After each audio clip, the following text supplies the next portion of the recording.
Kamusta mga katribu? Patuloy kayong nanonood dito sa The Flyers TV channel.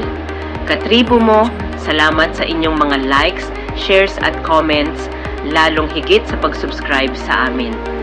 Malaking tulong ito para patuloy kaming magbahagi ng mga kaalamang nakapokus sa katotohanan habang nilalabanan ang mga fake news na nagkalat.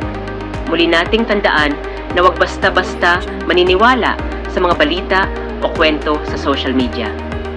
Pairalin natin ang ating critical thinking, lalo na at available naman ang lahat online upang magsagawa tayo ng sariling research.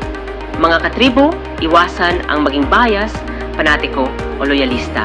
Ikaw ang talo diyan.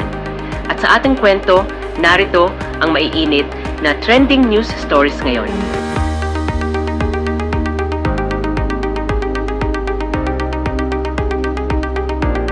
Idinawit ng isang dating broadcaster si Senator Risa Hontiveros sa isa sa mga isyu ng katiwalian sa PhilHealth. Pero ang paratang na yan, ilang beses na pong napabulaanan noon. I-fact check po natin yan. Mga kapatid, muli na namang sasalang dito sa fact check ang dating broadcaster na si Jay Sonsa. Matatanda na noong nakaraang buwan, hindi promeno ng mga Pilipino sa pagbatikos ng appointment ni dating PNP Chief Camilo Cascolan bilang Undersecretary ng Department of Health. At ito pong si Sonsa sa isang Facebook post, bumuelta para depensahan ang desisyon na yan ng pamahalaan. Ang sabi po ni Sonsa, si Opposition Senator Risa Hontiveros nakaupo naman sa PhilHealth Board noong panahon na may issue ng misused funds sa ahensya. Anya, nag-utos daw ang Commission on Audit or COA na magbalik si Hontiveros ng higit 100 million pesos. Mga kapatid, pawang kasinungalingan po yan.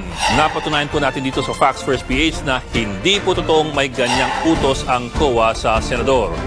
Totoo naman po naging bahagi ng PhilHealth Board si Hontiveros mula 2014 hanggang 2015.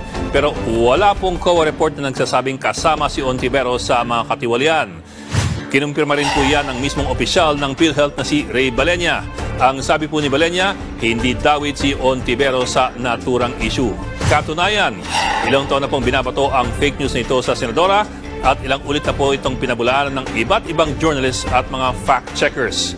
Kagaya po ng natunghayan ninyo mga kapatid, may ilang public figures ang tila hindi yata titigil sa pagpapakalat ng disinformation. Kaya't magtulong-tulong po tayo sa pagsugpo ng gantong uri ng mga kasinungalingan. Patuloy kayong nanonood dito sa The Flyers TV channel. Katribu mo, salamat sa inyong mga likes, shares at comments, lalong higit sa pag-subscribe sa amin. Malaking tulong ito para patuloy kaming magbahagi ng mga kaalamang nakapokus sa katotohanan habang nilalabanan ang mga fake news na nagkalat. Muli nating tandaan na huwag basta-basta maniniwala sa mga balita o kwento sa social media. Pairalin natin ang ating critical thinking, lalo na at available naman ang lahat online upang magsagawa tayo ng sariling research. Mga katribu, iwasan ang maging bias, panatiko o loyalista. Ikaw ang talo diyan. Maraming salamat mga katribu sa patuloy na panonood. Alam ko nakasubscribe ka na.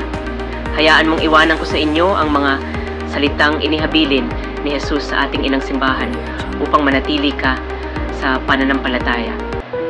Matthew chapter 18 verse 18 to 21. I tell you the truth, whatever you forbid on earth will be forbidden in heaven, and whatever you permit on earth will be permitted in heaven. I also tell you this, if two of you agree here on earth concerning anything you ask, my Father in heaven will do it for you. Amen. Hanggang sa next video, mga katribu, like, share, comment, and subscribe. Ito ang The Flyers TV.